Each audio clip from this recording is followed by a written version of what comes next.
Hello and welcome to Nuclear Reactor, and today we'll be reacting to What If Raditz Turned Good, the movies, part 2. Hope y'all are enjoying my reactions, and don't forget to like, comment, and subscribe. And follow me on Twitter for updates to my videos, please. Because I update every time I post a video, or each week I post the schedule. So I hope y'all enjoyed these reactions. And the link to my Twitter will be in the description below. Let's get started. The notion about whether he had turned good during the early days of Dragon Ball. Instead of being often the first 5 episodes of Dragon Ball Z. Hardly a fitting tribute to the brother of the main character. But that's besides the point. I agree. What the point is today is that we have to do our bit to make sure that this year, Raditz is seen as even more of an important and iconic villain within the boundaries of popular media, since we did a good job of that last year by, really bigging him up. But there is one domain that we had until recently not essentially covered due to the need to power through the main component of the series, and that is the realm of the movies. I did something similar to this back in November of 2016 when trying to tie in the movies with the main series in this video, which you can still look at, but I may go back and revise it with new ideas to make it even more cohesive for the 2020 line of videos. But for now, it is there for you to watch, and it's something I am still pretty pleased with. It was a lot of work. But we are now tying Raditz's place in the movies, all 13 of the original DBZ movies.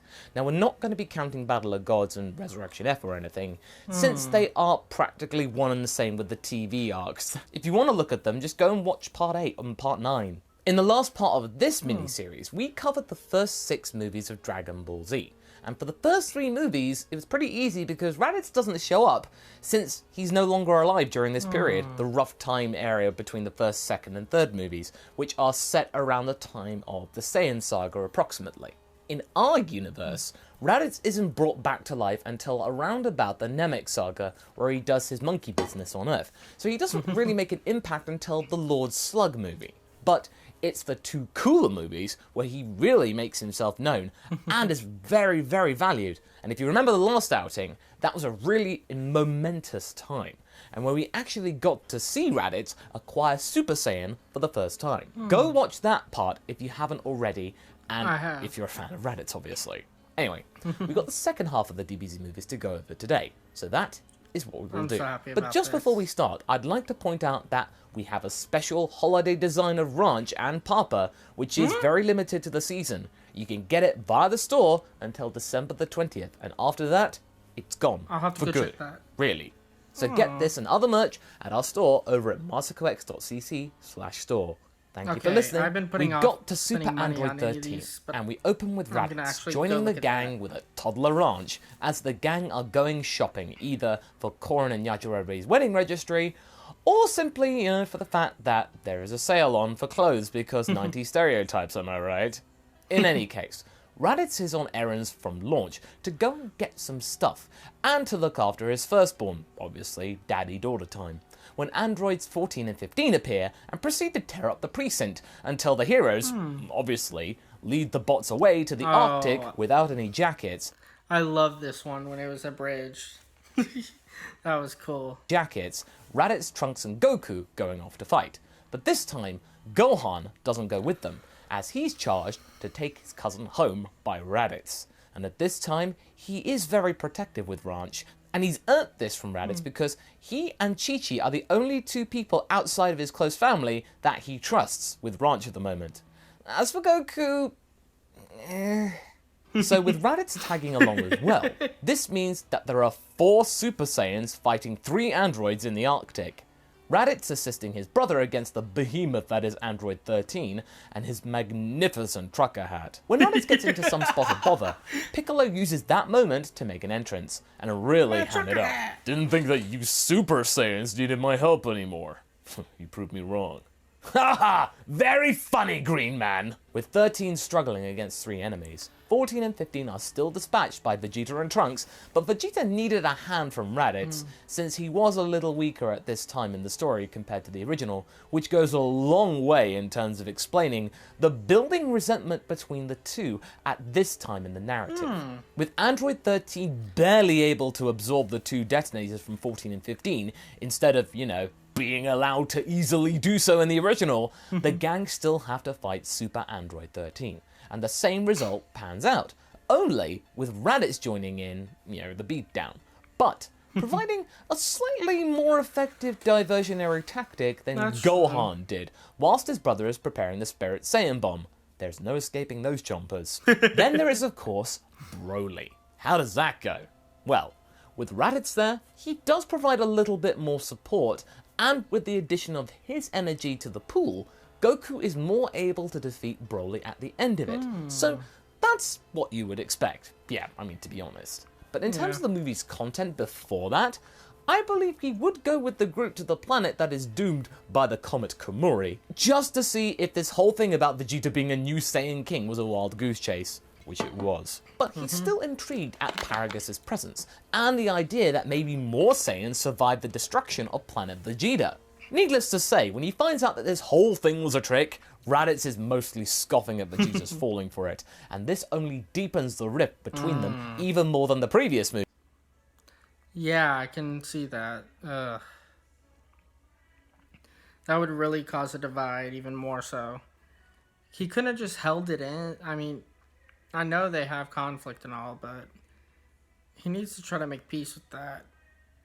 But I know he's mostly after now done that, but still. And I feel that this would make Vegeta fight more than in the original, where he was just, moping around. Think about it. Vegeta would never be able to hold it down if he... That is interesting. That would cause him... I thought he was talking about after Broly was defeated. Okay, beforehand, that would cause him his anger to rise and him to fight more. Okay. If he acted the way he did in the original movie with Raditz around there, especially after being made to look like a gullible oaf by Paragus. He would be reluctant to fight, sure, but we would get Vegeta lending a hand from the start after being ridiculed by his former minion, with the prince still getting his flare up after being cornered. It just happens in a different part of the movie. So, you can see that Ditz is making an indirect influence there. Next up is Bojack. What did you just call I get him? the feeling that Raditz would be along for the ride to hang out with Trunks and take part in the tournament that's going on at the beginning of the movie. Since it does Gohan involve movie? prize money, and it would get launch off of his back trying to find a job. I got money, honey, schnookums! Also, he does have to provide for a kid as well. It could only get him brownie points, so why not? Now, instead of Doskoi being sent into the rocket ship for the finals to the desert land to then meet his barbaric fate at the hands of Beto, it's Raditz who goes there, and makes relatively light work of the minion Bojack. But he does note that the tricks were very suspicious. The blue dude had tried to strangle him and play underhandedly, unlike the rules of the tournament had stipulated. The guy who runs it is shady, but not that shady. He spots the camera filming the entire thing, and uses... Oh, now that I think about it, because I did love this movie. I would so love to see that with Raditz in it. Please make that happen, Masako. Uses this moment to A, look good for it, and B, tell the organizer that something is up, and they should have a better selection system next time, if there is one. Just then, he can sense Trunks' energy faltering, and goes to investigate, only to find Vegeta doing the same thing. This leads to a tense exchange before ultimately the two of them setting this whole thing aside, since there is an even greater power imposing itself. You see that a lot in Dragon Ball, that being Bojack, of course. Their bickering will have to wait. Now, with Beto no longer present, Trunks is the sole distraction of Bujin, who is pretty angry at Koga being ended by this bozo. That is until Raditz shows up and takes him out with a drop elbow to the head. I've had it with these creeps and their weird, wacky powers! Him referring to Goldo, obviously, because Bujin kind of looks like Goldo. Now, with Bujin down too, Zangief is having a tough time with Trunks since he's not in prison thanks to the brother of Goku's assist. Despite this, though, the gang still struggle a lot to cope with Bojack's transformed state, although the addition of Raditz does help make it less of a challenge, but it's still a challenge. And Raditz does react to when Zangief is betrayed because, actually, Zangief looks a lot like Launch, only blue. He screams and goes full power Super Saiyan just because, and gets a punch on Bojack, which does hurt him, but then regrets it and is slammed to the ground, acting as a distraction for Gohan instead of Mr. Satan in the movie. Goku then aids Gohan from afar like before, and the movie pans out like before. Then there's the next Broly movie, Broly's Second Coming, the most boring movie of the lot. This time, we get Ranch's first movie presence, kinda. as she is with Goten and Trunks, as well as Videl to help gather the Dragon Balls to show off to Gohan's girlfriend. Ranch being particularly judgmental of Videl from the very start, since she looks up to her older cousins so much. She just wants to make sure that this girl is the one for her cousin. Anyway, with Ranch there, she sees Videl smacking Goten, and this, of course, makes Ranch flare up into Super Saiyan and tell her to back off and leave her cousin alone. You're on thin ice. Now, speaking of ice, the ice crackles and explodes much sooner than before, since not only did Goten cry, Ranch's power up to Super Saiyan stoked the interest of Broly, who was imprisoned by the ice. Then, we see Videl having to fend off. Can someone explain that to me? I still don't remember how Broly ended up in the ice on Earth. If someone can explain that, I'd appreciate it. Thank you. Off Broly. Ranch considers to just let Broly do what he does. Only for a second, though, before coming in to defend Videl. But then, the three kids have to fend him off. Okay, with Ranch there, they managed to find the Dragon Balls without the chicanery of crystal balls being around, but the same error of trying to summon Shenron from behind a waterfall occurs. In this timeline, Goku still comes down to help, and Ranch is now present for the family Kamehameha, and thusly ends Broly. Oh, now, that'd be where cool. was Raditz in all of this? Well, he did get to the battlefield just after Broly hit the sun. He's in full power Super Saiyan as the gang have finished and have collapsed. Ah, man! I wanted to deck Broly in the schnoz! If only Kakarot taught me that teleport thingy. Needless to say, it provides some light relief at the end of the movie. Bio Broly? Well, I won't linger on this, but that goes the same as it does in the original, really, with only Ranch coming along for the ride as well. Broly's power is still greater, even with the third person's help, but Ranch at least says what the audience is thinking, and is less than impressed at Trunks' brash behaviour, which lessens the cringe considerably, but Yeah, that not much movie. changes in this one. Okay, that movie was way too cringy. I mean, seriously. I couldn't even finish it almost.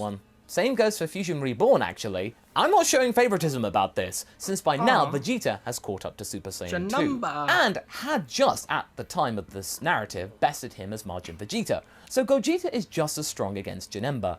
Raditz is on Earth, meanwhile, and merely aids in the eradication of the zombies on Earth, alongside an eventual fusion. Now, which fusion amongst the kids? Gotenks.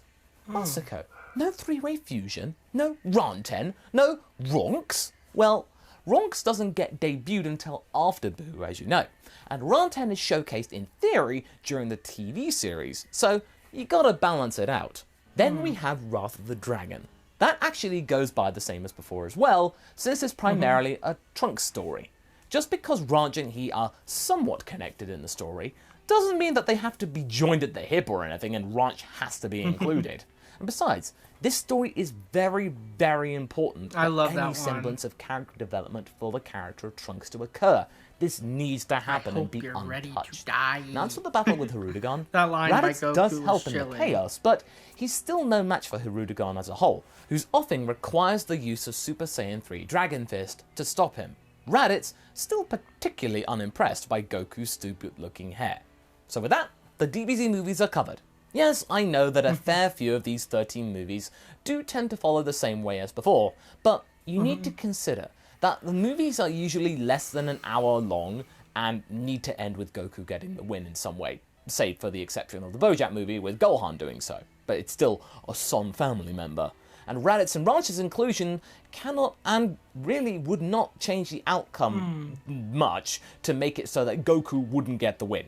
It's just not what Toriyama would do. Goku Yeah. is the main character here, plain and simple, sadly. Anyway, I I hope you hate that, enjoyed though. this, and if you're going to stick I around was- on the channel, be sure to I wish it would have been different and all.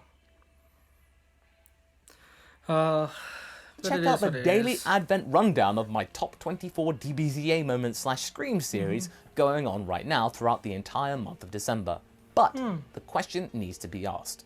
What did you guys think? Did you think Raditz was well presented? How would you have gone about things? Leave a comment below and let's get this discussion going. And I shall see you in the next video. Catch you later. And I get what he was saying about the movies not differentiating much from the originals, because that's just what Toriyama would do, even if Ranch was a figure in it and all. Because it's mainly Goku-centric, or one of the Son-centric for the most part. So, I can't wait for the next What If Raditz comes out, though. Hopefully, it'll differentiate from the movies and stuff, because I really want to see the next steps in the series and stuff, where it goes from here. And that kind of just felt like filler. I mean, I enjoyed it and all, but that just felt kind of like filler and all. So, I hope y'all enjoyed my reaction now. Till next time, peace. I hope y'all enjoyed my reaction. If you like my content, then like and subscribe, please. And follow me on Twitter for video updates. The link will be in the description below. And as always, stay nuclear.